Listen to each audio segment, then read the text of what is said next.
Welcome to Planet Pluto.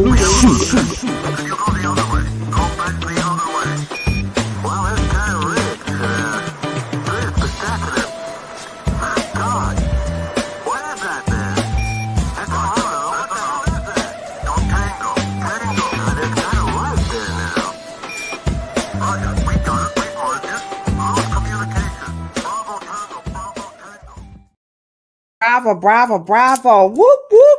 Tango, tango, tango. Whoop, whoop. What's happening? What's happening, good people? How you guys doing out there? Y'all know who it is, right?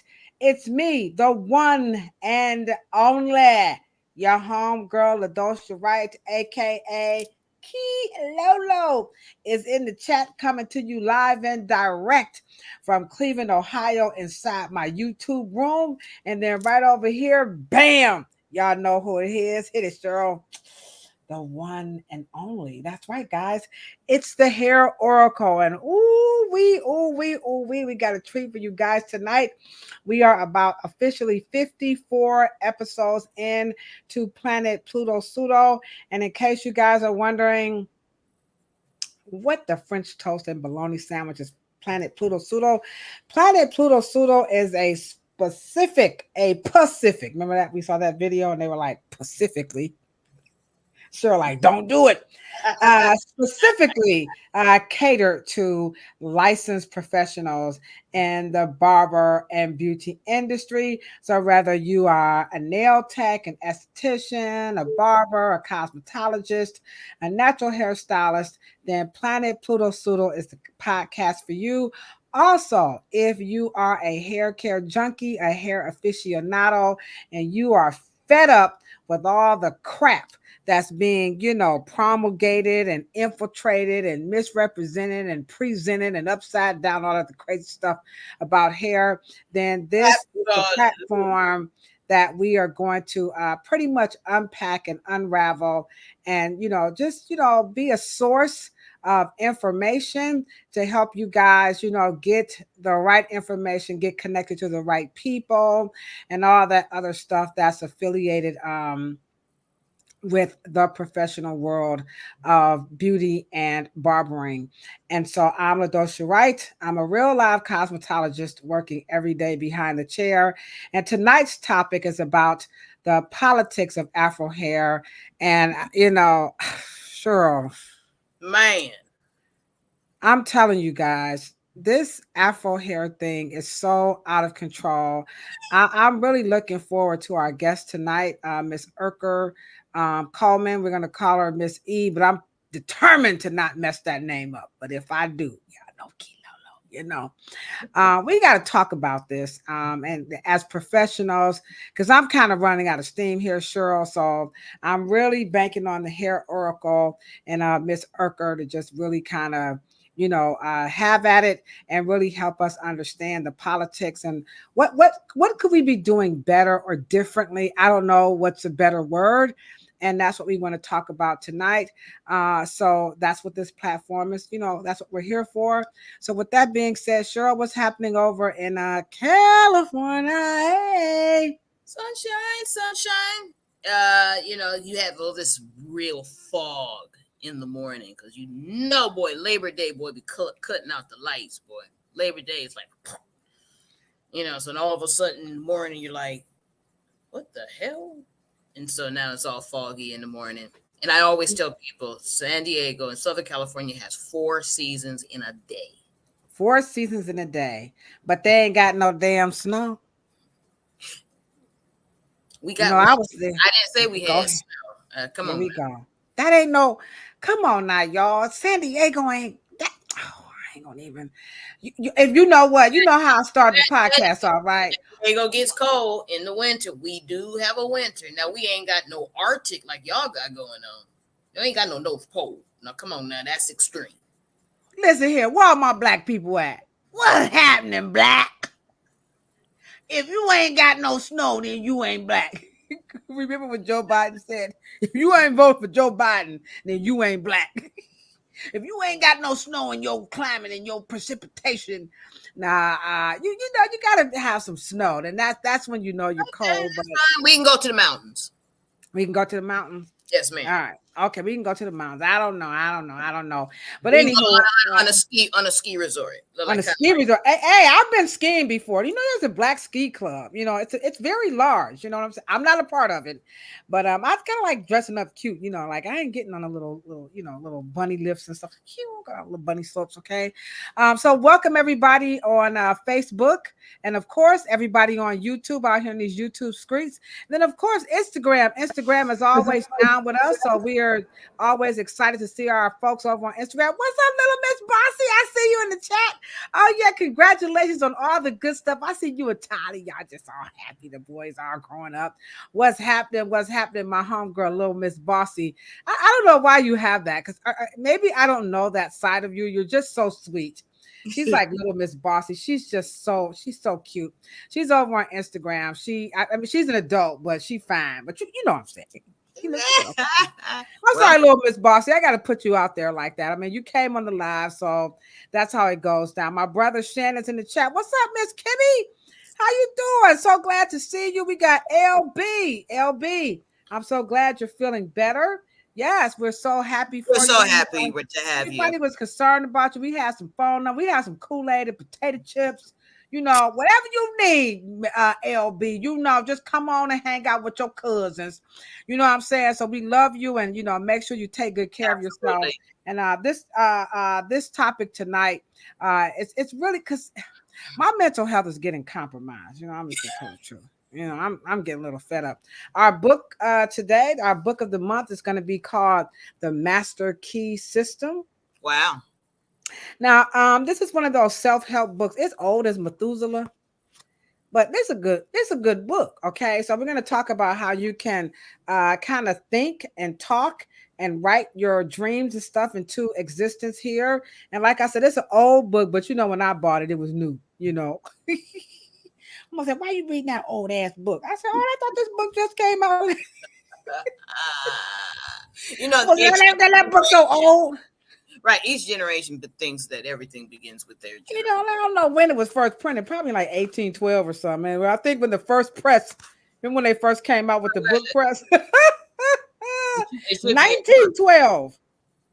Yeah, you was 100 years off. This book, oh yeah, I was way off. But anyhow, so the book of the month is called The Master Key System. So we'll have a little excerpt coming out of that book, okay?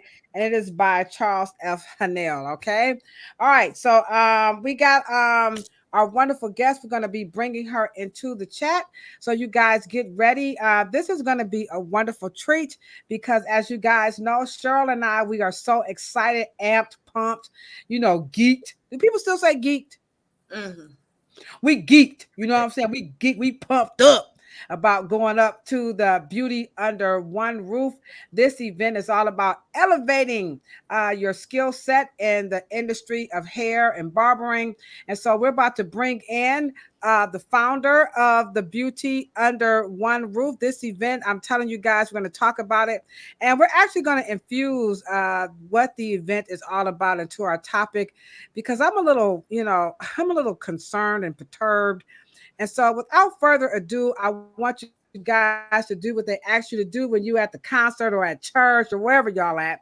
You know, put your left hand together and then you put your right hand together, and you're going to give a big round of applause for the one and only Miss Urker. Cheryl says she's going to call her Miss E, Lady E, Miss Urker Coleman. So let's put our hands together and let's bring in Lady E. All right, hold on, y'all. No, she's smiling like, come on, let me in here. Here she go, y'all. Here she comes. There she is. Hey. What's happening, Black? How y'all doing?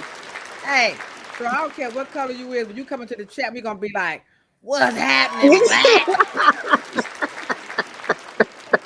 Because we Black. That's right. You know that's right. This is really, really, like I said, I'm really, really going to be needing this topic tonight. And again, in case you have just clicked the link and said, hey, what are you guys talking about on your 54th episode? We're going to be talking about the politics of Afro hair. Now, Ms. Urker, before we bring you into the discussion, I do these things called Get Real, right? Okay. Now, Cheryl does not work behind the chair. You know what I'm saying? Okay. Well, I don't either. Okay. So when was the last time? So if it's been a long time, It's been a then long time. these reels are really to irritate Cheryl. Okay. I just want her to know, like, this is what we be dealing with. And so tonight, this topic is going to be really, really befitting because I really want to talk about the politics of Afro hair. So I have two reels to irritate Cheryl. And so we just have a good time. Cheryl, like, I don't know what this food got. So here is the first reel. And this one is about a really good bra. You ready? A really good bra. Y'all like, come on, get it, come on, here we go. Here we go. Now, if you ain't got no bra on, it's okay. So, like, come on now, dog. Here we go, guys. A really good bra. All right. Real bras.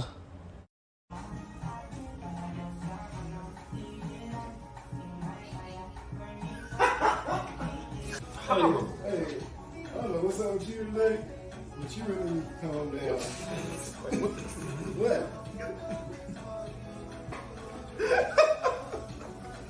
I didn't know I was being filmed. Do I get a one of the royalties? Huh?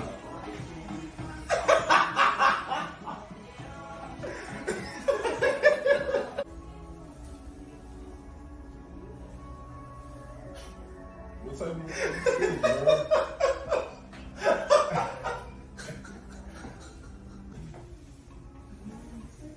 Oh hell no! What the? Come on now, dog. Come on, man.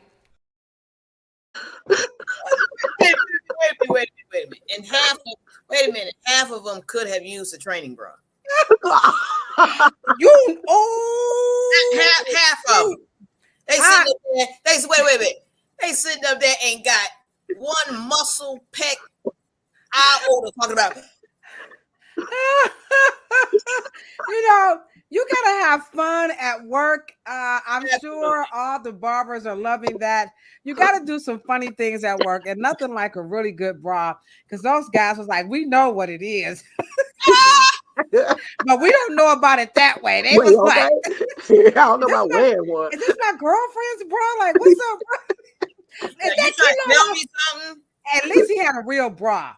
So, I'm real top heavy. So I appreciated them triple D cups he had up there.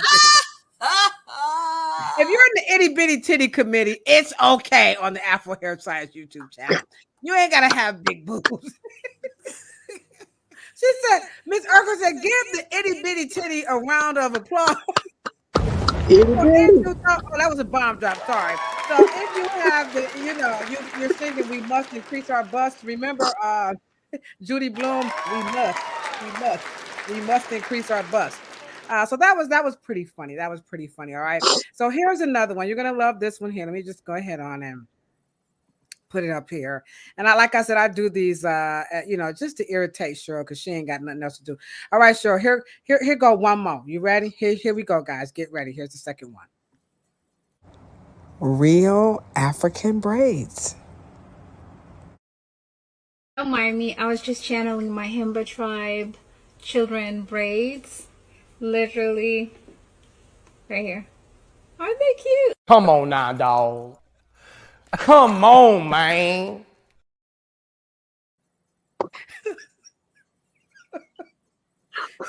The Himba's like, wow, how we get into this situation? Man, I don't know. We just want to belong so bad. It's like, Frida, did you see them Himba braids? I'm like, lady, we just gonna exploit. And this is why we're having the topic, the politics of Afro hair. I mean, we can't even laugh. I mean, like, I don't know, was that in good taste or I'm not quite sure, but I'm on TikTok grabbing all of the stuff. And so TikTok is where it's at. You know what I'm saying? They said they're about to get rid of TikTok. Okay, so no more reels. Well, we can always get them off of YouTube right here because I love YouTube. You know what I'm saying? But TikTok has the craziest stuff. But anywho, so that was a perfect segue into the topic tonight is the politics of Afro hair. So here you have a little video. A young lady is, representing, bringing out her inner himba styles. And so when it comes to the politics of Afro hair, we're going to talk about it in like 4 different aspects. Okay. We want to talk about the education, like who should be teaching it, of course. We have to address cultural appropriation. For sure, we have to talk about the policing, of it, and then just overall the altering of, Afro hair. Now, our guest tonight is none other than Miss Urker Coleman, and are you the founder of Beauty Under One Roof? Yes, I am. She said, yes, I is. Yes, I Okay. is. Yes, I Yes, is. I is. She's going to tell it to us like a TI is. Okay. And so what I want you to do is share with us as much as you can about Beauty Under One Roof. And you guys will see after she tells you guys what this is all about. These 4 points about the politics of Afro hair are very, very, very important to me as a cosmetologist.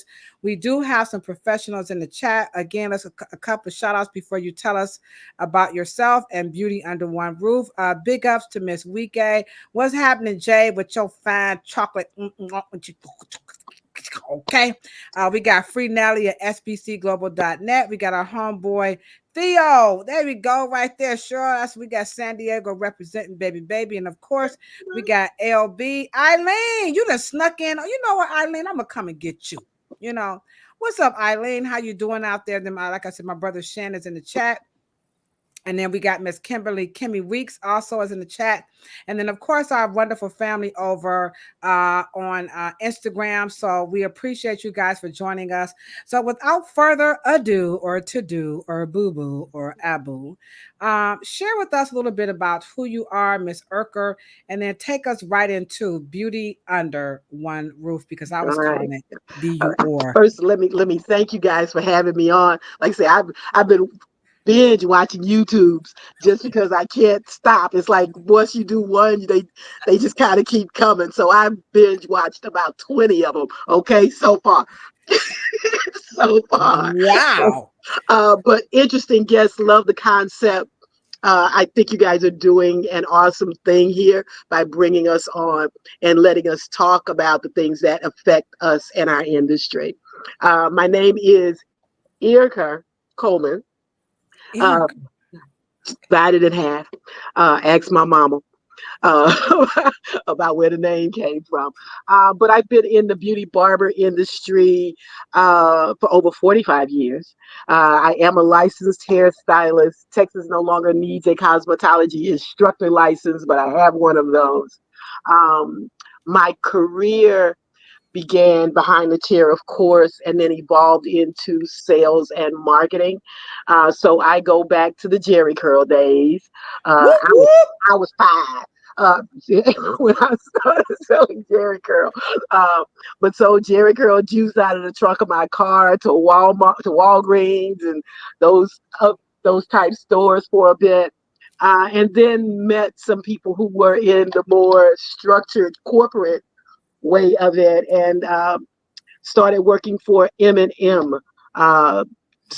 They saw Fro was what they had when I first got with them, because I was a professional, did soft and free, and worked for several manufacturers of that nature. Did education for Johnson Products, so did my internship and due diligence on that side. My last corporate job was with a company called Goldwell, which is the hair color company. I started out with them in sales. I've always been fascinated with hair color. So of course, in the Black Beauty School, they didn't teach us too much about hair color. I decided I would go and work in a salon that primarily did hair color. So I went and worked in a white salon, and I was the shampoo girl, basically.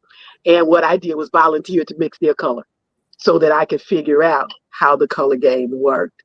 Ended up getting a job with Goldwell, started out in sales, and you always had to call an educator to do your work. Well, I stopped calling the educator and I would do my own thing. Eventually, they decided that I could teach educators how to do the color. So I ended up being the a district educator for Texas, Louisiana, Oklahoma, New Mexico, teaching hairstylists how to go into these salons that were doing $500,000 in color a year, only in their color department. So Go Well exposed me to a whole nother realm of what could happen in the beauty industry. The great thing was they were paying me and teaching me. Okay. So I learned how to make those departments work. And so eventually I resigned from Goldwell and began Beauty Under One Roof. So took some of their customers that I was already doing and backdoored them and kept doing it for a while. And then just expanded and things just happened. A girlfriend and I were saying someone should do a hair show here in Houston. And we kept saying someone. And my girlfriend was like, well, I think you someone. And so so here we are, 9 years. This is my 9th year doing it. It is a boutique type show where we're a bit more intimate in how we do things. I do allow beauty, I call them beauty enthusiasts, to come in to the show, but we are primarily beauty industry professionals. And we do we're going to do some veterans. I have some hairstylists who volunteered to do some makeovers on some veterans. So we do our social consciousness in there as well. I have a contract, or we have a contract with the University of Maryland where we do health screenings and initiatives through hair salons. So we'll kick off one of those with PAD at the show. That's why we put the wellness on there. And then we have the basic things that hairstylists do. But my biggest goal is that this is a multi-billion-dollar business when it comes to Black and browns. Mm-hmm. And there's a disparity in who gets the bulk of the money. We know who spends the bulk of the money, but how do we turn that and become the people who are also spending it and making it, or at least a larger segment of it? I realize the big boys are doing what they do and they have the pockets that are so deep, but there's still a segment and some things that we can do to control a certain area within our industry and the things that we purchase and how we give back to ourselves. So that's Beauty Under One Roof. Okay, now that's pretty intensive, and that's a lot of experience that's needed to help cultivate such a wonderful concept. But and why Beauty Under One Roof? Where did the name? Why did you select that name? Because it encompassed everything. It encompasses your physical beauty. It encompasses your inner beauty. It encompasses the way you dress. It encompasses the way you feel about yourself. It encompasses everything. It's all under the roof. All right. Okay. And that's your roof.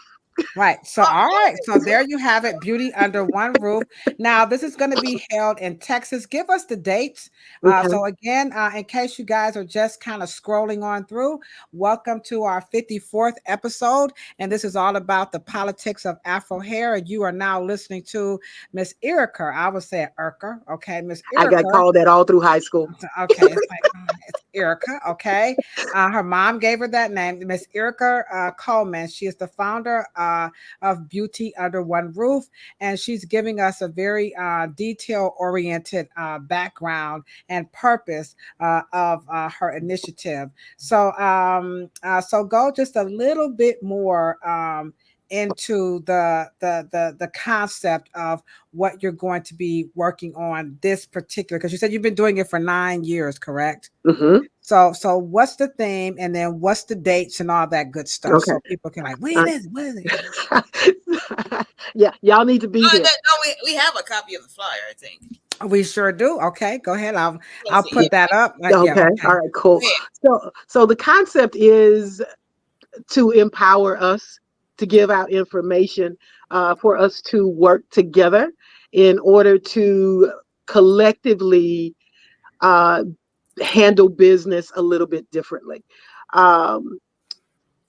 The whole idea is that how do we control some of that, a bit more of that $1 billion. Granted, there's some of us that are hairstylists and manufacturers who are getting a good piece of the money, but there's so much money that some of it, a good portion of it, needs to come back through the people who are actually consuming it. And that's, I think, a state of mind for us that we need to think a bit differently. The industry is shifting and it's pivoting into this new technology and this new awareness, which is where I think the politics of Afro hair comes in. Oh yeah. This new awareness of who we are and what it is that we can actually do for ourselves. Okay, now that what you're talking about is very befitting for our book of the month. And again, it is The Master Key System by Charles Hannell. And as we wrap it up, I'll just pull just a little excerpt from that. So now we have a good backdrop about what Miss Erica is here to help us navigate through. Now, the thing that I want everybody to understand is that you have a theme for this year, and it is about leveling up. Is that correct? That's correct. Now, go ahead. What's wrong with us that we need to level up? Look at Cheryl. I think everything evolves, and you can't stay stagnant. You can't keep doing what you've been doing and stay relevant. Everything changes. And so if you don't level up to what will catapult you to the next level, then you become stagnant. Okay. And so that's a part of what we do. A lot of us hairstylists who have been in the game as long as I have, we're scrambling at this point, trying to figure out what's my next move. I don't necessarily want to give up hair or the beauty industry, but what do I do? And how do I do that? How do I navigate that space?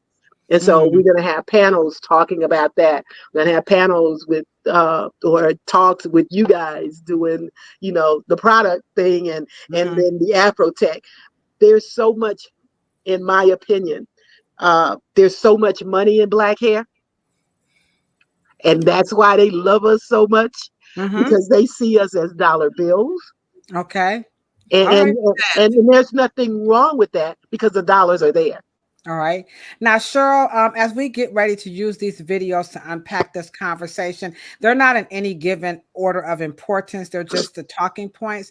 Cheryl, when you listen to what she's saying about leveling up, now you work with us in the industry in various capacities, from product, formulating and customizing. Also, you work with us in the, of course, in the areas of education. So, we have professionals who are watching this. So, off the rip, just come on, everybody. I hope everybody got their big girl and big boy draws on tonight. So let's not be real sensitive, because Cheryl, I want you to look in that camera and tell us off the rip where and what or how, whatever you want to know, who, what, when, where, why, where are we going? For lack of better words, I'm going to say wrong, though it's probably not the best word, but where are we going so wrong that Miss Erica has to do a conference specifically on us leveling up? So give us a foundation, a baseline. This is where I see the barber and beauty and nails and everybody's just kind of like, so that when we get there, we can springboard and really get ready to level up. Because I know where I think I'm wrong, but let's just hear it. Okay. Because I know I need some help. I don't know about y'all other hairstylists. I'm just talking about myself. Okay. And I'm not going to focus on the wrong per se. I knew she was going to say that shit. But no. But what more importantly, we want to only focus on the wrong so we won't do it again. Right? We're not going to focus, but I will say that we are chair-centered and appointment-centered and people-centered and social-centered, that we're not beauty business-centered. And because we just focus on our 10 fingers, which is fine. We need 10 fingers and 10 toes to stand up so we can work 10 fingers. Right. But physically, that is just feeding, the bills, and it's not feeding our passion. It's not allowing us to see the industry from, you know, the bigger picture. And we just feel that we're just slaves in it. We're just actually laborers to the point where we don't even like coming to We work. scared, Cheryl. We scared, Miss Erica. We are afraid to let that chair, that appointment book. You know, I'm not saying we drug But you ain't dealers. gotta let it I'm go. not saying Yes, we. yeah, we're not asking you to let it go. But making the money, that's somewhat of an addiction. You know, it's got some, you know, so some of that, don't you guys agree? Come on, professionals. Let's get into this conversation here. I think that the comfort, the knowing, you know, it's predictable. We know the chair, we know the appointment book, we know the deposits, we know the apps. This is a comfort level. So you're saying that, is it more to it? And I heard you say we don't have to let it go, but what us gonna do? What us gonna do? What us gonna do? What's we gonna do, Erica? We gonna expand. You don't have to leave the chair. The money is there's still money in the chair. What we want you to do is, while they're in the chair, expand what you're doing for them while they're in your chair. Okay. Okay. So we're trying to add an additional stream as opposed to making you just go cold turkey and don't put your hands in the water. Because I know you got to get your hands in some soapy water. And so at your event, you're going to have various, you know, professionals working in various capacities help us understand what it means to do what Cheryl is saying, because y'all know I came in it all, you know, pessimistic pearl, you know. What we doing wrong, Cheryl? Like, come on, Kilo Low, cut out the negativity. Right? You know, but that's because, you know, we just, you know, Yeah, I mean, it's anywho. real. I get it. Yeah, I'm just, you know, now remember, you know, my comments don't represent the beauty industry. I'm just the only one in the chat because I ain't scared to say, you know what I'm saying? This is just the real. I'm keeping it 100. You ain't scared? So here is our first video. I want us to get started right now off the rip. The politics of Afro hair. We're just gonna that's what this particular episode is all about. So we want to start off with the whole policing the Afro hair, like, because when we level up, how are we as professionals, you know? And again, makeup artists and nail techs are included because that comes as a package. So people are always telling people who wear their hair, be it an afro, if they stretch it or straighten it, somehow either you're not black or it's not professional. How are we going to address that? So here's a video where this lady is just kind of like, you know, so that's our first point. So here we go. Okay, and what do you want me to do about that?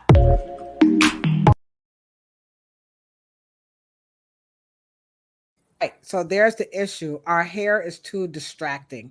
Now, we're talking about leveling up, beauty under one roof. And so this is her thing. Now, I'm going to talk, I want you to hit this from two angles, all right? So number one, her braids, her faux locks, all that stuff is not professional. Then you have me, you, and Cheryl with our Afro hair off pressed out. So now, and then Cheryl, she all light skinned, and she, you know, I'm sorry, Cheryl, I gotta pick on light skin. I know, go ahead, say something about me. So Cheryl, she automatically, you know, she light skinned, you know, she got a good hair, she got so-called good hair. You know what I'm saying? Her, you know. We just gonna pick with Cheryl because she in the middle of two chocolate sisters, you know. So you know, and then our hair is stretched out. So we have these two issues that are very real, because I get challenged all the time. How you gonna talk about Afro hair and your hair straightened out? And well, how Cheryl gonna talk about and how Erica, you know, y'all got the straightening out. So the policing of Afro hair, talk about that and what we can expect, you know, and how beauty under one roof, leveling up to help us deal with helping our customers with these very lived current issues of the politics of Afro hair. Cheryl, you going first or you want me? Oh, you can go first. Okay. You're the guest. Oh, so okay. This time I get to go first. Next time I'm not a guest, right? Right. And drop you guys questions in the chat for Miss Erica. This is her lane, and she's got 45 years of experience, so she ready for the toughness. Okay, and because I've worked both sides of the aisle, I think for us, first off, it's an internal or a cultural thing that first off, we've got to be proud of our hair and accept it the way that it is. And once we begin to accept it a bit more, then it doesn't matter what the other people say and do. I still get people on occasion who say, "Ooh, she got good, pretty hair." And they black as me. And I'm doing, my hair is kinky. And when I was styling hair, I prefer to do the kinky hair as opposed to doing that kind of wavy hair because I can make the kinky hair do whatever I wanted it to do. Okay. So I think the perspective of us in good and bad, that we have to culturally be, this is what God blessed me with. And this is what I'm going to, and I'm going to embrace and love who I am, no matter what they say. Right. Now and that's easy to just say. It's not easy to do. Right. Now from the professional. Now remember, we want these responses to be geared towards the professional and how they are dealing with the consumer behind the chair, because they're coming. Now, I'm not saying cosmetologists, we don't be doing some of this stuff too. Okay. You know what I'm saying? I done heard some cosmetologists say some stuff about the hair, right? Okay. And we got to talk about this. We're talking about leveling up. And I know Cheryl is definitely going to talk about that. Oh, hold on right quick, Cheryl. Guess who just hopped in? Our de facto, there she is, producer, Miss Esther. In case you're wondering, Mr. Burger, how in the ham sandwich, you dropped the bomb on you. Let's give her a big round of applause. This is our de facto producer. She came up with this concept. Shut up, Ladosha, and Cheryl, and put somebody else on. So there she is right here. Esther, so happy to have you in the chat. So again, let's back it on up to this conversation about how do the professionals deal with that? You know, when you're talking about leveling up, because, okay, go ahead. Okay, so I remember when the natural hair, the so-called natural hair movement. Oh, there she goes, so-called. They're going to get you. Get her, y'all. Y'all be cussing me out. Well, don't get Erica this time. She said so-called. Because as a kid, I know my natural hair. I know what it does. I didn't get a relaxer when I was 10, 11 years old. I didn't get a relaxer until I was darn near a grown woman.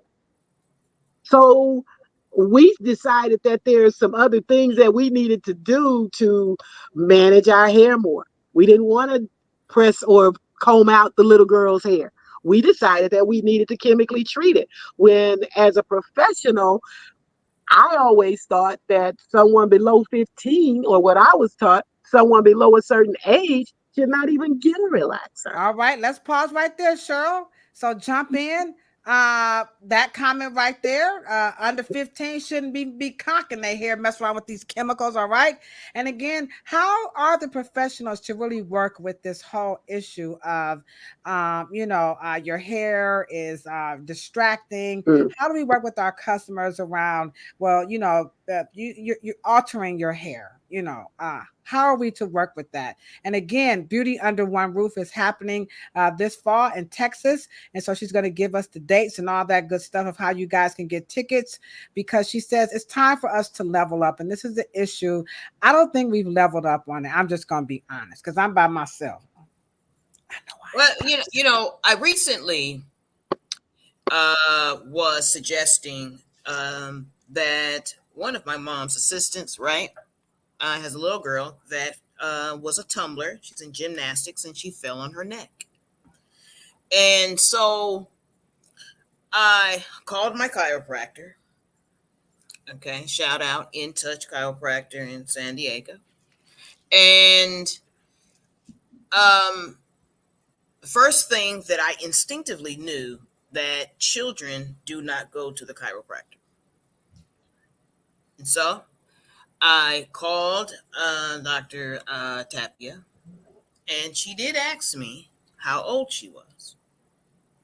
Because as a profession and as her personal ethics, she wanted to know. And then she explained why. Now, see, that's the caveat.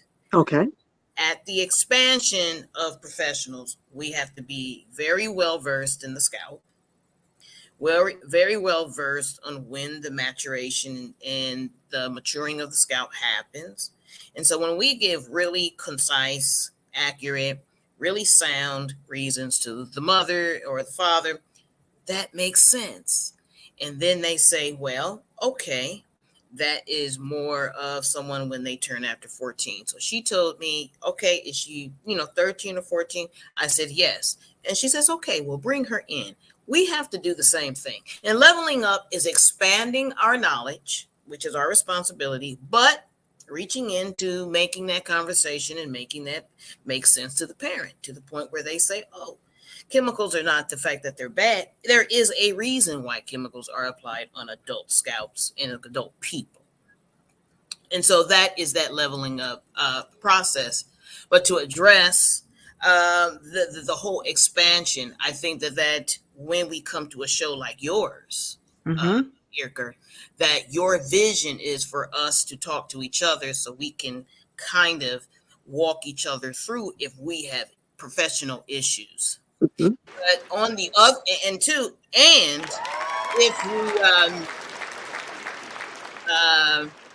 if we do have people who are ready to retire and to resign, or they're not, they're just tired of even just doing things behind the chair, there is enough media commentating jobs, because I believe that our leveling up is that we're going to force media.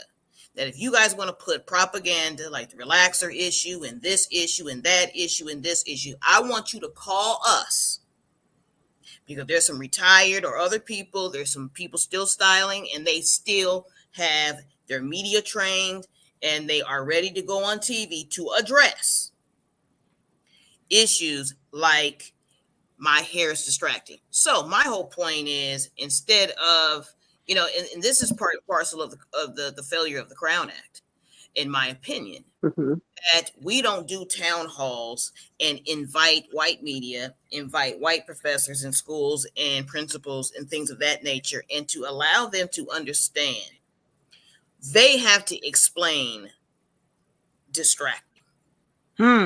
That's a good one. And this is a way that we could level up in our industry. We could ask these people to tell us, what do you mean by distracting? We hope you guys are really enjoying our episode. Again, it's about the politics of Afro hair. And we have Miss Erica of Beauty Under One Roof. And then we also have the Hair Oracle. They're giving it to you pure and unadulterated about what we can do as licensed professionals to help level up our areas of expertise and passion beyond the chair. So now Esther has a really good point. She says her parents was confused by the pretty. Now this is a good one. The pretty marketing on the boxes at Sally's. And though it would help and well-meaning, but from 8 to 13, she had a relaxer because they didn't know any better. So what can we do about this whole pretty? Because that now this right here, woo, see, this is why she is our de facto producer, because it doesn't get talked about. Because the truth of the matter is, beauty is in the eyes of the beholder, and as they say, behold that looks at you, but everybody ain't pretty, and everybody don't want to be pretty. So in this scope of leveling up, how are we as professionals addressing what it is to be pretty, not pretty, feminine, dainty, all that stuff, especially now that you have, the transgendering and all of this stuff, just because someone is transgender doesn't necessarily mean they want to go put nails on and all this other stuff, and pink hair or whatever and Gucci bags. Okay. So, help us with the whole pretty, not pretty, and under the guise of beauty under one roof. Look, that's a tough one for me. Because that's all I think we do. And I think that's a good one. Yeah, because I think that beauty comes in so many different forms. Okay. Beauty is not what media necessarily puts in front of us on TV all day, every day, and invade my mind. That's not beauty always. They have their arena and area to be beautiful. But there is another beauty that I think we have to embrace ourselves. When you see, I have a great niece who's a really chocolate, rich brown. She looks like the Hershey syrup. That's how her skin looks. It is simply beautiful. Okay. When people tell her how pretty she is, they always say, "You're a pretty little chocolate child." And that's us.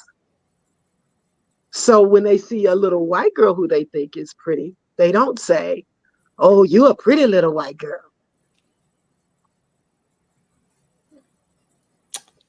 Well, it's crickets up in here, Cheryl. That's a mic drop right there. I will say that that's a perfect way to address politics. Ew, I love it. You know, and the politics in Black America was that privilege was given to shades.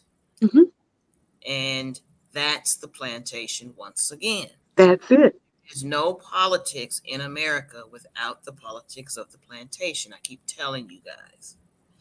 That is a privilege status symbol. Your skin color and complexion can be, if it's closer to the ruling class and it's not disturbing. Chocolate dark, anything darker than a white woman named Missy was threatening. And so the politics of and I always say that 400 Years Without a Comb is a socio-political book. And it teaches what the pecking order and hierarchy and all of the social dynamics that happened on the plantation. And they have formed not only the social system and the class systems and the social order, but it's shaped the social contracts, and it's shaped the code of conducts in corporate America. Corporate America is the big house. It never changed. All of those systems and dynamics come from on the plantation. So when you are a pretty Black girl, okay, that you have to remember, for a white man to give a compliment to a younger woman, he has to specify, right, that she's other than white, just to give her a lower class status, because she can't be a generally pretty girl. Because if she was a generally pretty girl, he wouldn't have noticed her anyway. He has to notice that she's pretty for a Black girl, right? Wow. That gives him the authority to notice her. Because that would infringe on what the place of white women hold. They hold the gamut, and the little Black girl just holds a little section in the world of whiteness. And to understand that, and that is politics. Right. Now, how many people agree with what Cheryl is saying? Please drop a yes or a no, or drop a fist up or a thumbs down. Cheryl and Urker just gave us really something to think about. And this is what we do here on the Afro Hair Science YouTube channel. We keep it 100, including about the politics of hair. Now is a good time for you guys to go ahead and hit that thumbs up button. And of course, share the content. I do have a comment coming over from Instagram, but before we address that comment on Instagram, I'm going to pass it to you when we come back, Ms. Urker. But right now, Cheryl says it's a good time for y'all to go ahead on and hit the thumbs up button to help us change the narrative about the politics of Afro hair. Here we go, guys. Pump me on, pump me on.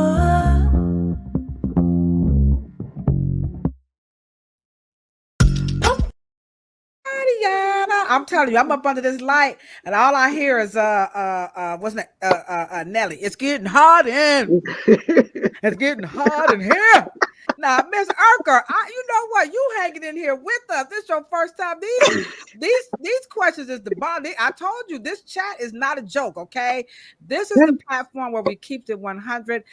So here we are over on Instagram, and this is Nubans. Okay, Nuwbns. I'm just gonna say Nubans. Okay, says I'm looking forward to the day when folk stop running around saying dread and spelling lock, L-O-C, instead of locks, L-O-C-K-S. Woo! I'm guilty as charged. Me too. Guilty as charged. Thank you for bringing that to our attention. Again, the politics of Afro hair. Now, I'm going to have you answer that. And then, no, before you answer that, let me show a clip just to take on what this person is saying is about the education. All right, now we about to get real. It's about to get funky, y'all. Put y'all deodorant on. Now, come on, it's about to get funky. Look at Cheryl like it's about to get funky up in here. All right, and we mean doodle funky. All right, it's about to get stinking up in here. Now, here's this clip right here about the education of Afro hair. So here's the credibility of it. We're going to come back to Miss Nubans or Mr. Nubans' question over on Instagram. Here we go. Why is African American culture a joke to y'all? I included this picture in my video of cultural head coverings, and the top comments were all making fun of it. All over my comments, people were saying stuff like, that's not cultural, African Americans don't have culture, or that's just a rag. See, the do-rag actually has deep cultural roots. It was originally worn during slavery and rebranded during the Harlem Renaissance to be a symbol of cultural pride. Throughout the 1900s, the do-rag served both a practical and a cultural role, both as a tool for natural hair and a symbol of African American pride, and resistance to Eurocentric standards. It was then popularized to what we know today by the African American hip-hop culture, which has been highly influential worldwide.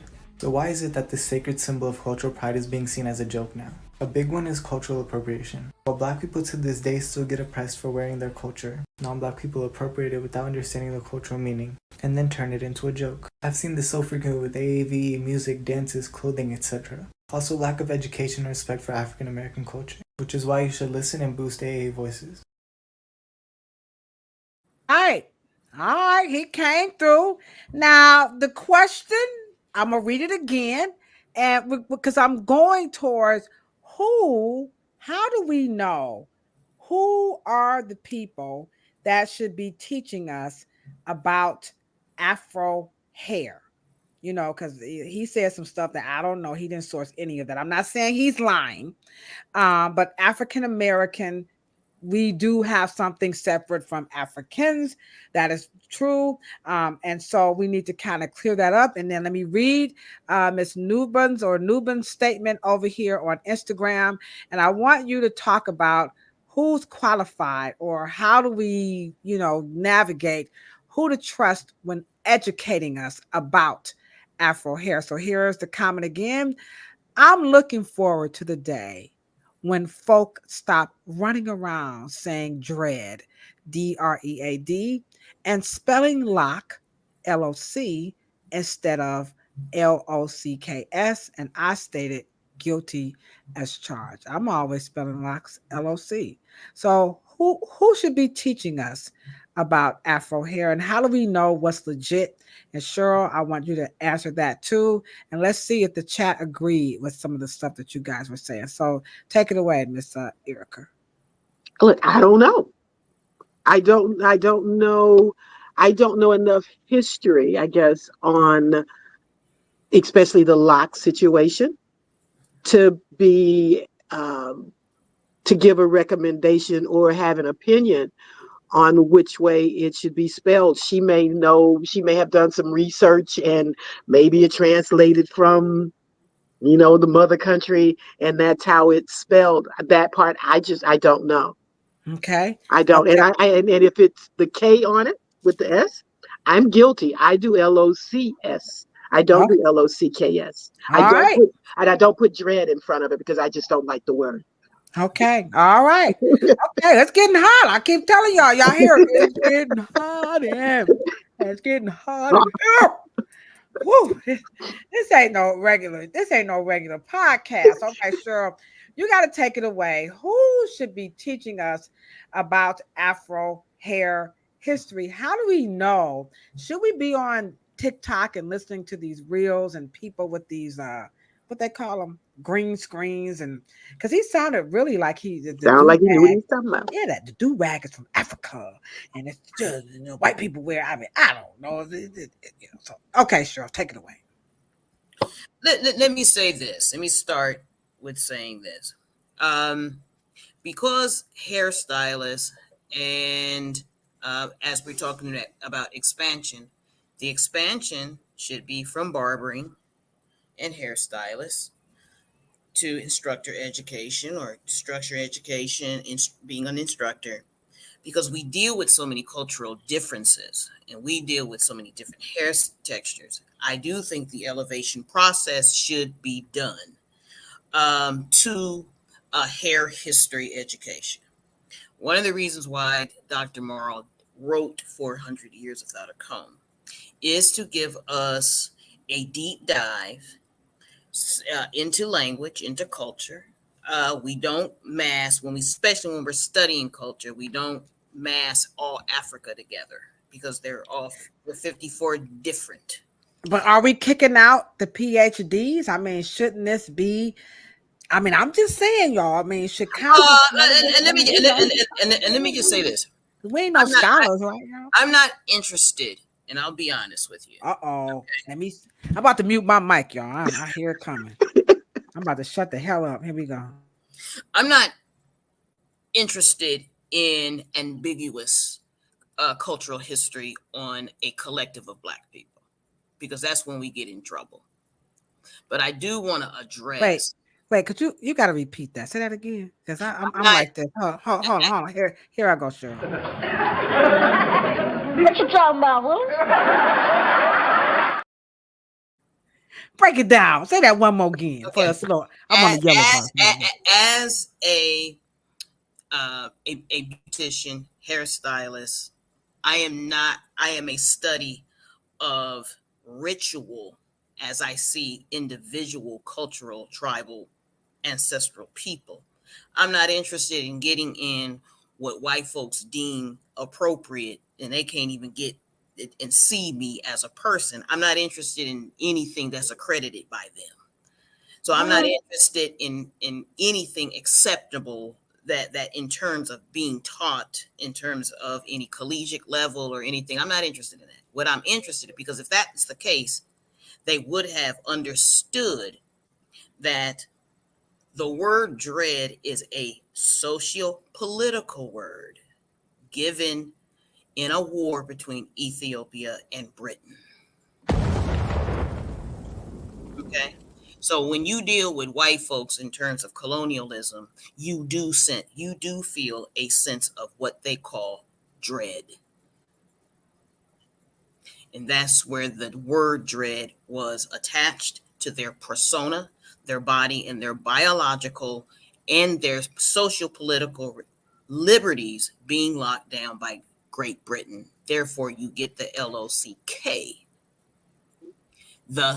But Black folks have a tendency to sweeten and lighten the load, and we did in North America. So we took the K off, and it evaporated. Oh, I'm so sorry, y'all. Forgive me.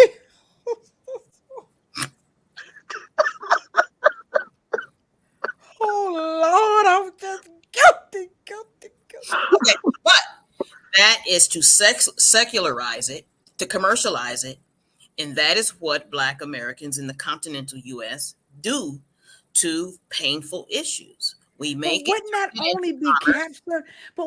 only be captured in a university? Like, we don't talk like this in the hair. But this is why we're having beauty under one roof. I get you now. It all light bulb just went off. Okay, let me show. Okay, so there we go again. That just goes to show you that from beauty school to the salon and then salon to retirement, we don't expand the things we know and the things we do, and so we can stay in our industry and elevate and go other places.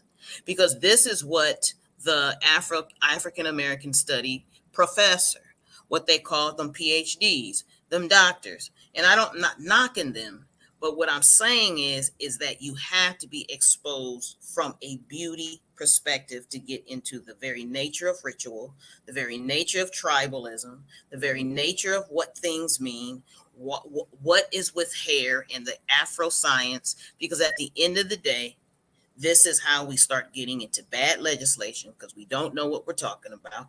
But for those who can know, we're the closest profession to know. And we just meet each other where we are and teach each other. That's it. I'm gonna tell you right now, that was a bombed out situation. They over there on Instagram, like, yes, Lord. And they over there on I see you, Sir Pooh. Nubans is like, yes, Lord. Let's give it up. Put y'all hands together for sexual chocolate over there. All right. Cheryl, you was giving it up, and they are agreeing with you 100%. And so I see, it's now, it's opening up why you named it Beauty Under One Roof. And Cheryl is definitely letting us know that your theme this year about leveling up, we can see the various ways that we can level up our industry. Number one, our language, number two, our sources of information. Definitely. And then Miss Erica pointed out just very early on, our responsibility and how we engage and talk to people that's fully associated with that service, not just the customer, but their parents, their loved ones. So we're getting a really full, rich, detailed understanding of why we need to level up and why you must attend Beauty Under One Roof. And when is this happening? Let everybody know when, where, time, all that good stuff. Okay. So it's happening Houston, Texas, Marriott Westchase, October 5th through the 7th. We kick off giving out a couple of awards to some industry people that are out of actually Louisiana. Russell Chu as a distributor that has done a tremendous job. He's retired. And then a pioneer of the Texas State Association, Doris Crawford. And then we go into the sneaker ball where we just network and have some fun. We got to wear tennis shoes. Wear your tennis shoes and your really cute outfit. So get ready. Y'all know this theme got to be Chuck Taylor's. Right? Okay. Man, I got to wear tennis shoes. Well, get you some tennis shoes with some heels. All right, whatever, cashmere. Tennis shoes are for the court. But anywho, carry on, keep going. And then we open up on Sunday with a praise service, and then we open up the trade show floor, and we go into business. We will talk about the business of hair. We are even doing the hair color, the hair cutting, have some nail people there. But in the midst of that, we will get to the core of how do we level our business? How do we pivot in our businesses? How do we become the authority and the person who is actually getting some of that extra income within our business? Right. Now, I think that, what you're doing is really different from all the other, trade shows, because Cheryl, you guys pointed out, is how intimate, this setting is going to be. A lot of times, when we go to hair shows, y'all know how the platform artists be. They be like little celebrities, we be in the audience like, I got a question for you, Patrick. And Patrick, y'all know Patrick, he be like, I'm a little busy right now, Kilo Low. And but this time we can be up close. What's up, Greg? How you doing? What's up, Greg Gilmore, Ted Gibson? These are like the creme de la creme. I'm not knocking y'all, But this time you're going to be able to really get up close and hear from these people, in various capacities. So hair care professionals are advanced on different levels. We're not knocking Patrick, Greg, Ted Gibson. They are the creme de la creme. But we have some other people who's going to be able to help us out. Y'all know I'm gonna be like LL. You want to hit me an hour plus a pen and a pad. I'm asking all types of questions. I ain't gonna even know. Sure, I'm just gonna be like, sure, I got another question. You know what I'm saying? Sure, here we go. We got another point here to make. Now we did good on the whole thing about education, but we just have to go into altering the hair. So this still is a contentious, I know you're tired of me saying that, it's a contentious issue, but we got to say it. So here's a clip about altering Afro Hair. Okay. So, wear your fro. Wear your afro. It doesn't matter how long or short it is, wear it. Okay? I'm tired of this whole, oh, let's pull it. Let's show everybody how long it is. Let's not. Let's show everybody how we defy gravity every single day without trying. All right. Okay. We're not just gonna let us pick it out and straighten it out, So sure, I'm gonna let you go first, and then I'm gonna have you come on in, Miss Erica, Okay. and how we gonna level up this conversation about alter, because I'm bringing back the Jerry curl. I'm telling you right now, y'all going to get mad. I don't care. I learned note today. I've just been taught stop spelling locks, LOC. Good Lord, 8 nickels. That was deep. As a matter of fact, when Cheryl said that, here I go. Stop. Hammer time. She'll always be kicking my ass. But anywho, so altered hair.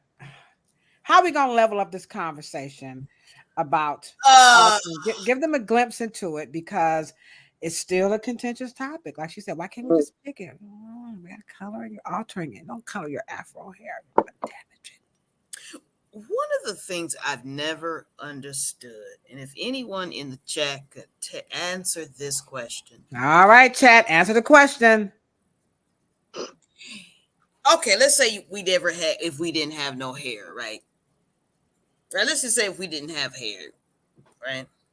And those pretty little black girls, right? And I raised my hand and I said, I want my skin to be a different color. What would people say? I was altering my skin? Would they say that?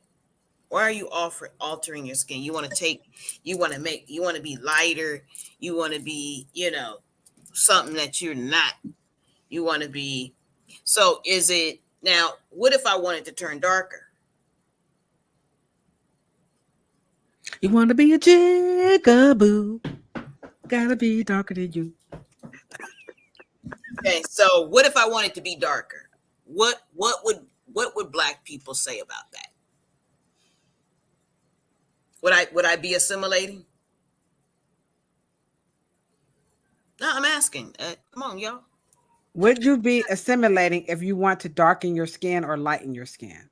Darken my skin. If you want to darken your skin. Color it. If I want it to be something that I'm not. I want it to be darker. What would that be?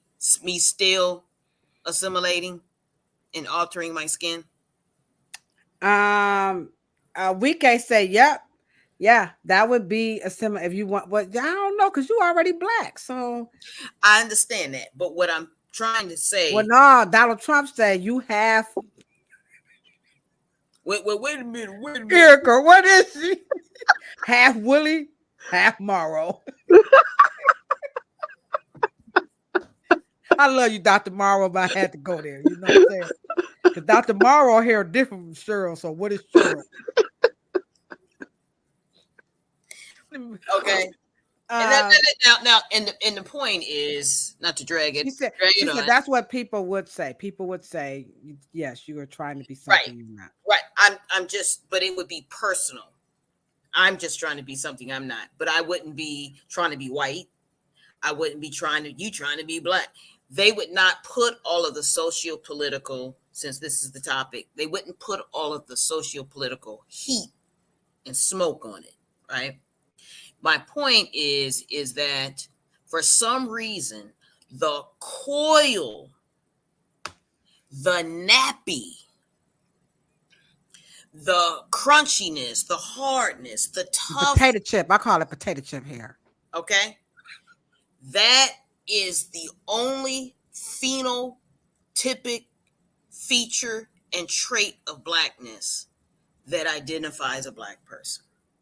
And when we take that away, I guess my ass get flat all of a sudden, my lips get flat. I mean, just like I'm not black anymore. Ooh. And so hairstylists have got to expand us to the gamut. I am a black woman. You know that I'm a black woman when you deaf, dumb, and blind, and I start talking. You know my ass is black. you could hear the sound in the tonation and the vibe of my voice. You sound Puerto Rican. So you're Puerto Rican. We're Puerto Rican. I'm Puerto Rican. Okay. You know what I'm saying? You already know just my dialect and my patois and the inference of what I'm Black from something that is so much more than a coil. Come on, Black folks. We gotta get past that the nap. So, but because the nap is socio-political from the plantation, we use that to weaponize other Black people. And we box them in, okay, because we have some kind of trigger. And if anybody, and we already know scientifically, curly hair is designed just mechanically to be worn straight. Oh, now see that, Erica? Here we go. They go. What you talking about? Listen, hold on. She said this, sure. I didn't say that, sure. Here you go, Erica. Here you go. Okay. What you talking about? So don't make us lose. We almost up to 2,550 followers. Don't make us lose our followers. What you talking about, Sir Poe? Come on. Let's y'all stop being quiet now. Come on, Harrison Vaughn. Scientifically, that's true. What's up, Harrison Vaughn? Oh shit, Harrison Vaughn. What's up, Harrison? What's up, Boo? What you see, Sir Poe? She's trying to get it going. She's trying to now. Hit that. She said hit that. But back to class. But I'll stop meddling. Okay. The point is, scientifically, it's a flat hair strand. So it is designed to be worn straight. It can be worn straight temporarily. I understand that. But you can't, it's a coil. Okay. My point is that if we can take the socio-political heat off the classism, take off all of the texture profiling. Let's not weaponize each other because we decide to wear it in all of the beautiful dominant trait that it is. And it can be just because it can be worn so many ways, and that we exercise all those many ways in a healthy way, right? Don't weaponize the straight. It's just one option. We just got to get better with it. And I think hairstylists, once again, we got to start having some hair coaching. We need hair coaches. Come on. We need to get hair coach. All right, Erica. Get into the churches. Look, I have just been educated. All right. So, but let's hear your take. Let's hear your take on I think up the conversation about altering the hair. And then Maurice has a comment in the chat about light-skinned people. Okay. This, that, and the third. Okay. So Erica, how can us beauty and barber and nail techs and estheticians, how can we level up our conversation about altering, skin color now? I believe that the coil is the best type of hair if you have to categorize hair as something that as a working fabric.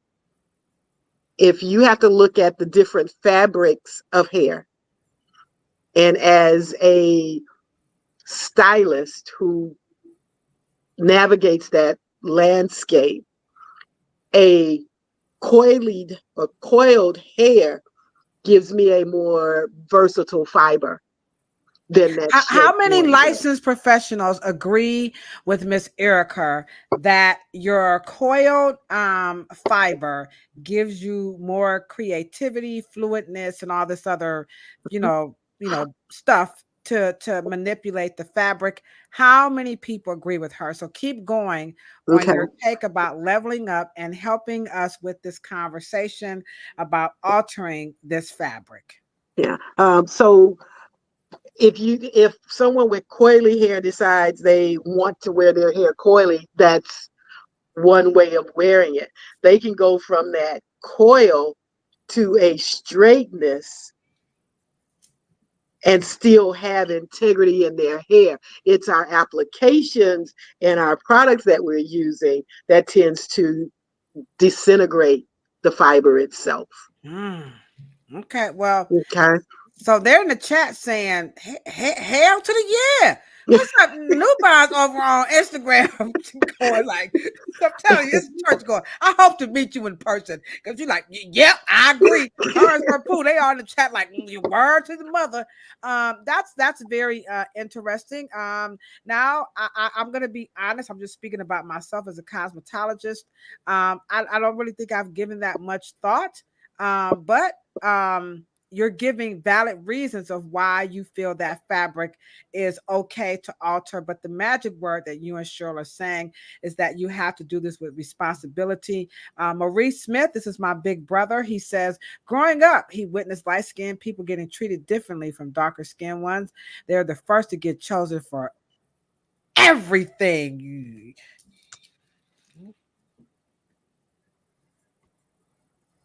Well, yeah. Cheryl said she ain't got nothing to do with that. And let me just say this. The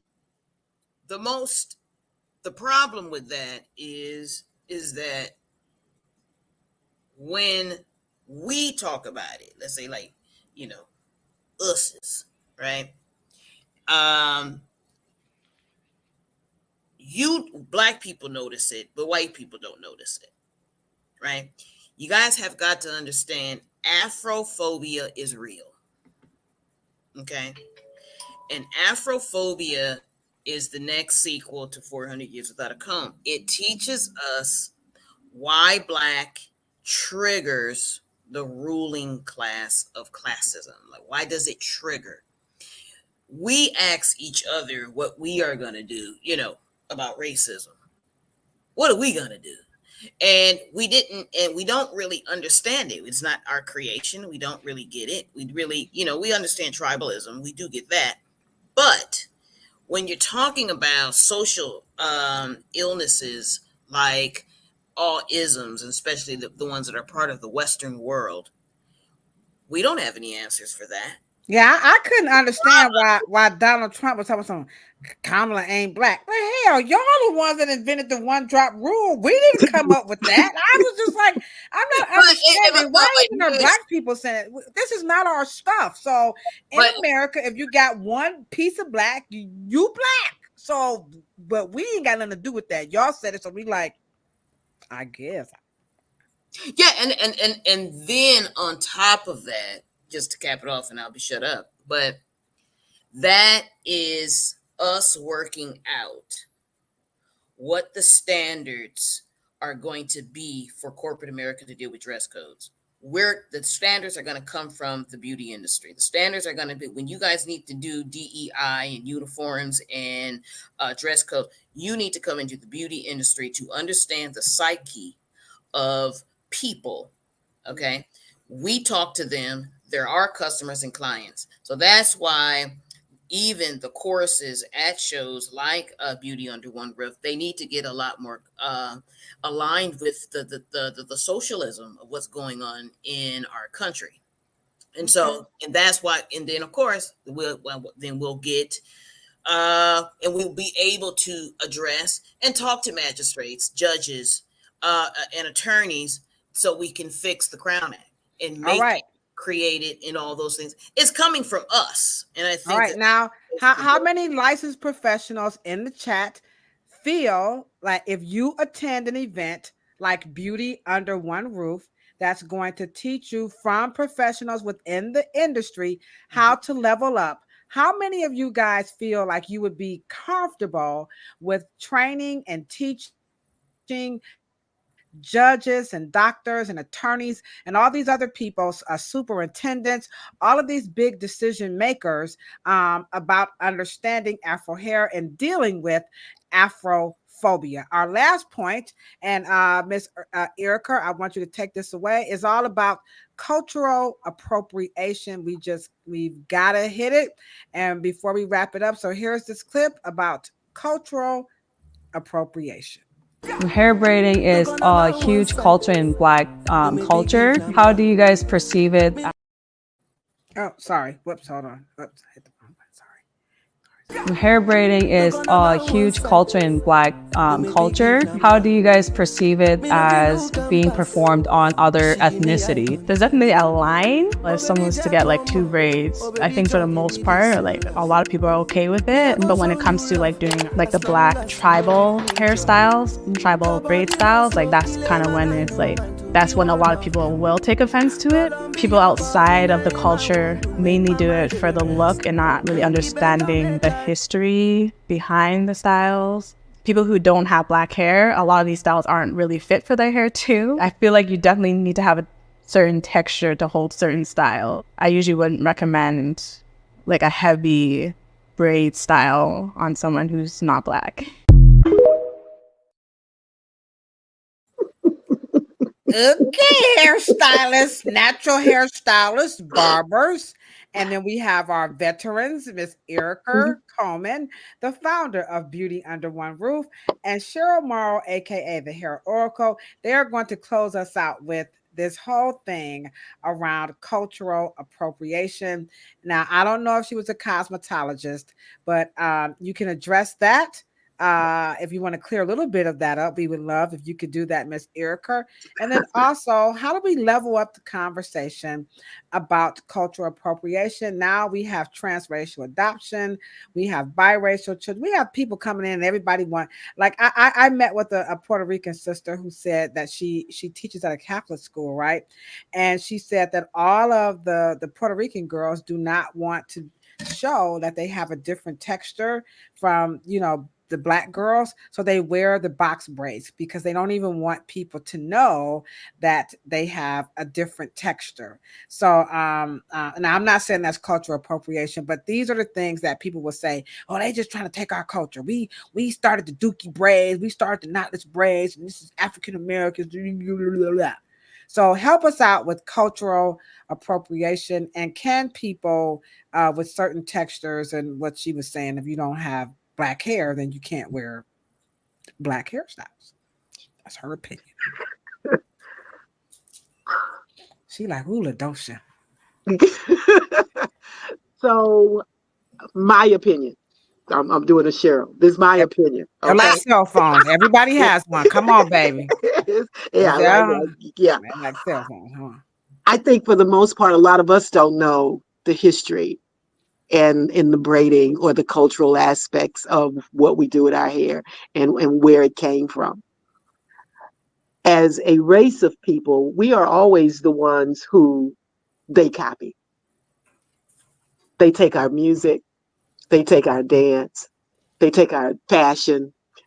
Everything we do becomes mainstream, per se. I don't see where the hair is any different. And at this point, as a Black American, am I actually wearing my natural hair in that way for the same reason that it was done with my ancestors? Or am I doing it as a decorative hairstyle? Am I really doing it for the same meaning? So I think there's a double standard with us when it comes to that. Okay, it's a double standard. Now let's see. The chat is over here, like I see it blowing up. Woo, Erica, it's getting hot in her. Now, as the founder of Beauty Under One Roof, you clearly do not run away from controversy, and we appreciate what you are sharing with us this evening. Because when it comes to cultural appropriation, I think these are some of her sentiments. This right here. Here we go. Ain't nobody got time for that.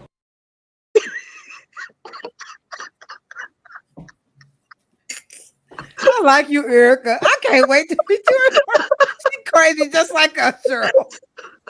Ain't nobody got time for that. Cheryl, what you say about cultural appropriation and the hair salons? I mean, they come in, they do. All ethnicities and races of people come in, and they want the cherry, you name it, they want it. And we just go ahead on. We like the OJs. got to get the people. Come on, Sir Pooh. Come on, Harrison Font. Get the people what they want. Come on, get the people what? Get the people what? Give them what they want. Come on now. That's what we do as cosmetologists. So, what you say of how we should level up our conversation, our approach to the whole thing of cultural appropriation? I'm gonna say this, and people, this hairstylist, come on, come close, right? Look at Esther, like, inquiring minds want to know. I hear you, Esther. I see you. She's like, let me see what this. Esther, like, go on and say it. Okay, now what we gonna do in 2025? Okay, we gonna stop talking about minors, shit that don't matter. Okay, we got bigger fish to fry, and like Miss Irker said, ain't nobody got time for that. And I say that to say this. This is what happens, Black people, African descending Americans, but it's African descending people.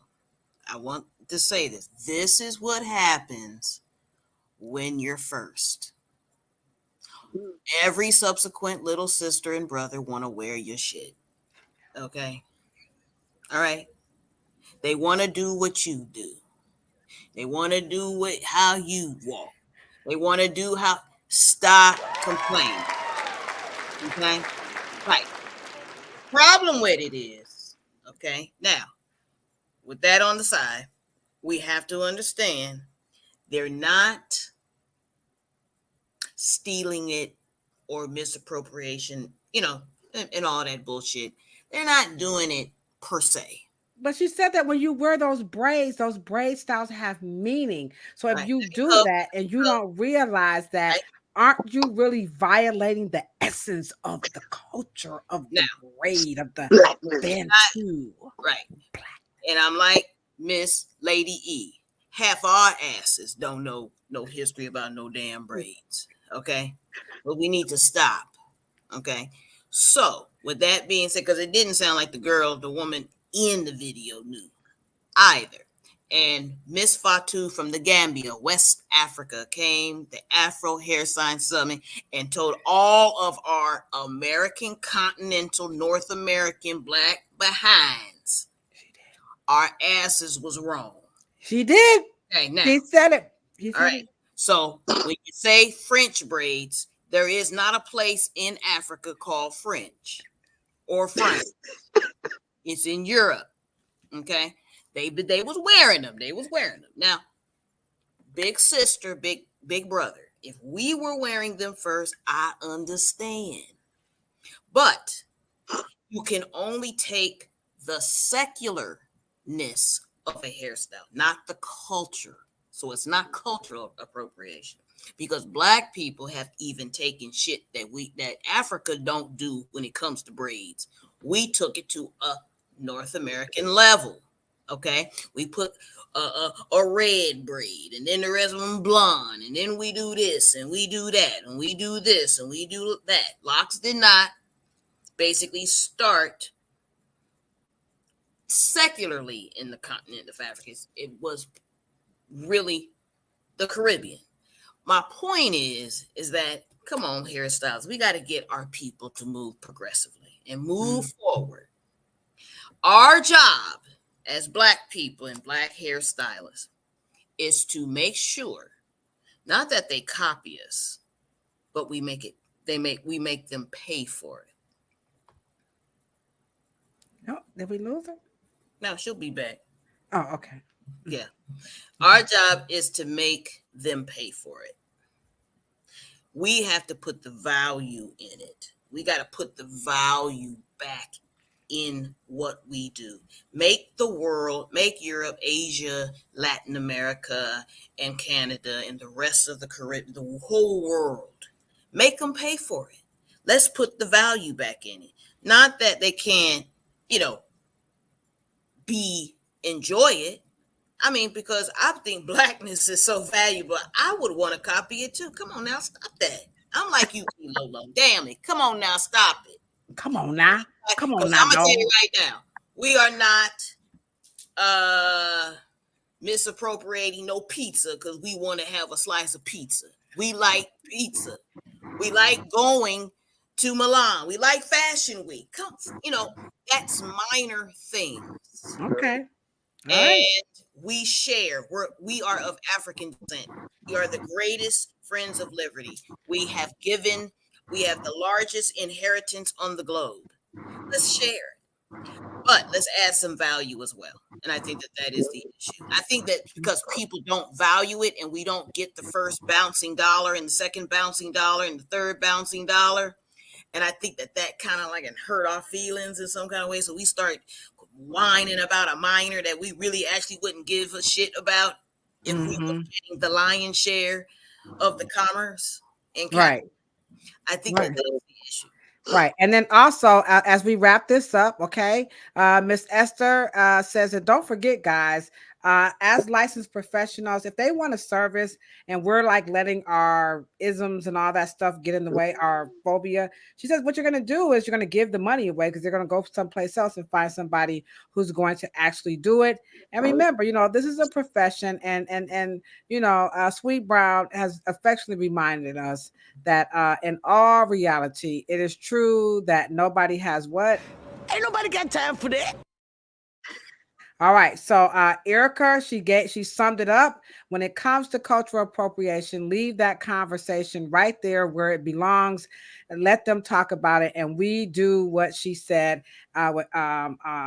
Esther just suggested, let's be professional, and if the hair can handle it, then go ahead and do what's needed.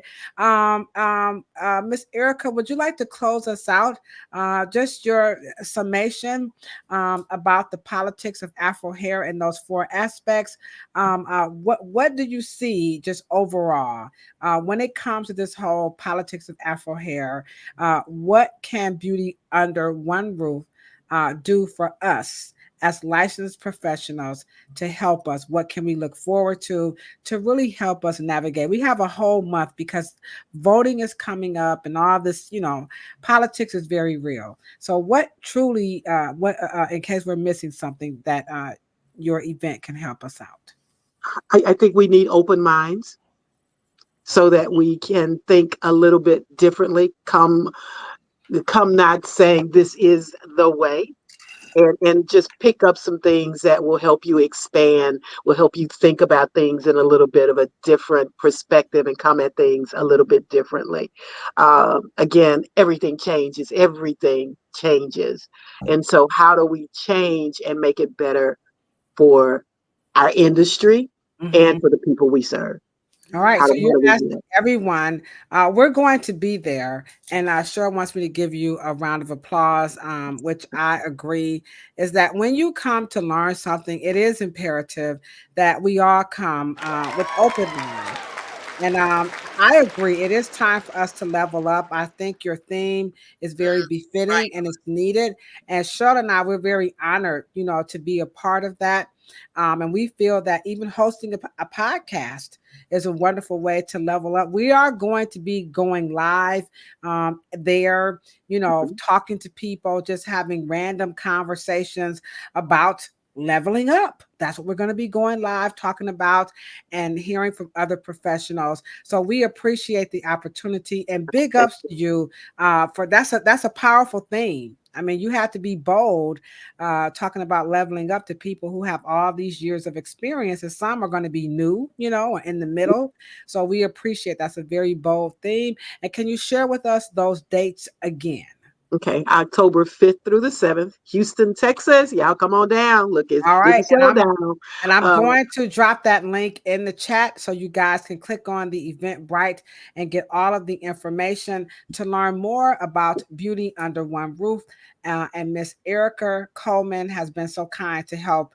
This was a tough conversation, so I know you know your stuff because you were like, "Come on, Kilo, ain't nobody scared of you and them little topics. Come on, girl, got this. Come on, Black, ready." All right, Cheryl, close us out on this topic of the politics of Afro hair. Man, we are just going to meet in Houston. We're going to all be back in Cleveland, I guess, at the end of the month. It's time. And it's almost a year. Man, can you imagine? 2024 is almost up. And it's time for us to do conversation. We want something we've never had. We've got to do something we've never done. And I always say, I just want to do it with my colleagues, with my peeps. Yes, We're going to make yes. a difference and probably put this industry back the way we found it. Yeah. Successful. And I like Erica's. She said, you know what, we can make some new friends. Yes. Now, it's an intimate setting. It's not so big that we can't be really candid. So I like the way that you're, opening that up and making all of us feel comfortable. If you don't know anybody, if you're going to be coming by yourself, she says, you know what, come on. You can make some new friends there. You can have some of my bologna sandwich. I share my bologna. You got some bologna sandwich? I got some bologna. I got some Eckrich bologna. Yes, I do eat pork. Don't make me feel bad. I can't let go of the bologna. I can do a lot of things, but that bologna be calling me, y'all. Okay. All right, guys. I'm just talking about me. What's up, Eckrich? Y'all need a spokesperson? Sorry, Oscar Mayer. My cousin told me Oscar Mayer ain't where it's at, so I've been on Eckrich. Oh, okay. Ever since I left Memphis, you leveled up on your bologna. Yeah. You see that? If you can level up on your bologna, you can level up on your education. Y'all. Break out the bologna. Break out that bologna. Come on now.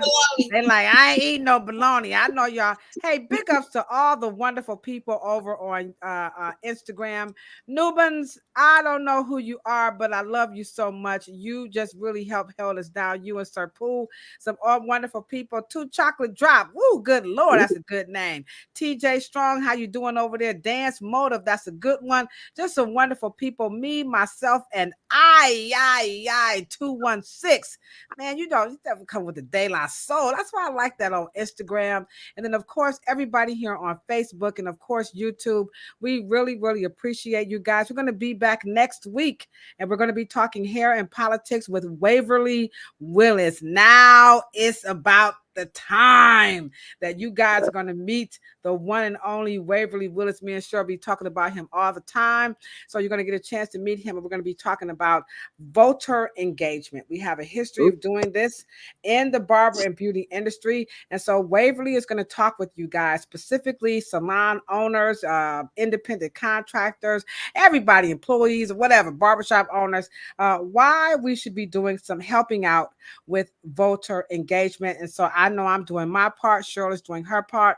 Erica, of course, is doing her part. So we need to get ready to vote. My brother, like, he got Sugardale. That's what I'm talking about with my hood rats. Give me a project chick. Come on. Give me a hood rat chick. Hey! All right now. Yes, he likes some good old-fashioned Sugardale. Tastes good because it is good. All right, Erica, thank you so very much. Thank you all for having me. You guys know what we say when we're can we count on you to go live with us when we get down there? We can just hold you down for 2 seconds. Oh yeah, we going live. It's gonna be live. Lolo, I'm gonna have my bologna sound like this. She said it's gonna be live. I'm gonna put it in my suitcase, y'all. If y'all want to go live, that's fine, but it's gonna be live. It's gonna be live, all right. So that's what's happening here. So I'm gonna have my little bologna sandwich. She's gonna be like, "No, this child did not get on that airplane with a bologna sandwich." Yep, I was gonna do it. All right, y'all know I'm from the hood. I ain't got no shame in my game. So thank you guys so much for rocking it out with us. Again, our topic tonight was the politics of Afro hair. Our wonderful guest is the one and only Miss Erica Coleman. She is the founder of Beauty Under One Roof. She is inviting all of us licensed professionals, and she says the hair aficionados, you guys are welcome to meet us in Texas. That's going to be Saturday, October the 5th. Is that correct? Does it start Saturday, October the 5th through Monday, October the 7th? And yes, for all you praise people, you can get your praise on Sunday. Oh, I feel like praising him. Come on, y'all. Jesus can work it out. We can work it out if you let them. Come on now. Get y'all And I got praise some on girls Sunday. from the Bahamas gonna come and do some praise dancing. So y'all come on, see what you gonna Got some see. girls from the Some Bahamas. hairstylists from the Bahamas, they coming in. Ooh, do some Ah. praise They dancing. coming What's the in. They fashion don't show? praise and sing. You know, the praise dance, they be for real, y'all. They be getting it on. You know what I'm saying? So come on and join Cheryl Morrow and I and Miss Erica. We're real life people. We y'all peeps. We y'all kind, all right? So you know what we say we're signing out, which is befitting for this topic, which Erica says, ain't nobody got time for that. Good, better, best. Never let it rest until your good is better and your better is best. Thank you so much, Miss Erica. You are the bomb.com. All right, guys, we love you so much. Don't forget, like, share, and do what? Subscribe. All right, see y'all.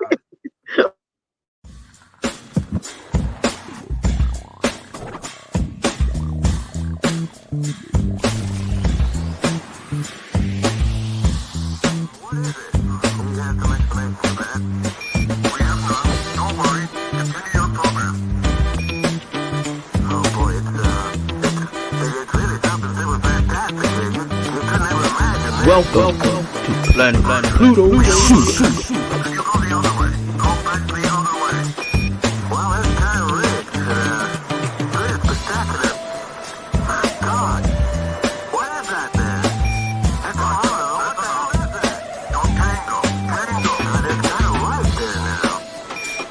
Oh, yeah.